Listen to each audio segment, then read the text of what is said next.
گۆڕەکەی ئەحمەد موختار جاف و عادیلەخانی دایکێتی لە عەبابەیلێ سەردەمانێک پاشا و حکومڕانیەتی هەڵەبجەیان کردووە. گۆڕی ئەم بەگزادە جافانە لە نزیک مەرقەدەکەی عەبابەیلێوەیە و لە ڕابردووشدا چەند جارێک بە هۆکاری جیاواز دیوار و کێلی گۆڕەکەی تێکچوو بوو. گوندنشینەکانیش ئاگایان لە وەزعەکەیە.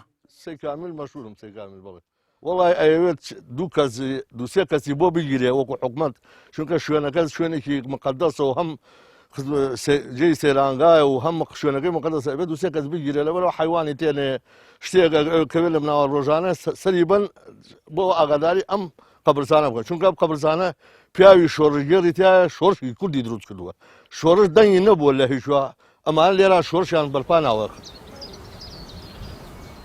بەهۆی ئەو بارودۆخەی کە گۆڕی خانەدانەکانی جافی تێدایە هەندێک لە ڕێکخرا و کەسایەتیەکان حەز دەکەن دیوارێکی بەرز و گەورەتر یان بە ئاسن چواردەوری بۆ بکەن کەچینەوەکانیان ڕازی نابن.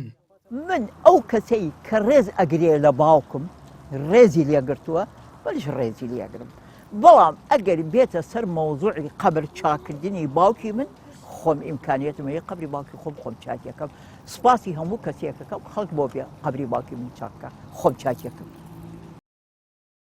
ئەحمەد موختار جاف لەگەڵ ئەوەی شاعیر بووە لە ساڵی 1970 بۆ ساڵی 1925 قایمقامی هەڵەبجە بوو و ماوەیەکیش ئەندامی پەرلەمانی عێراق بووە لەو سەردەمەدا.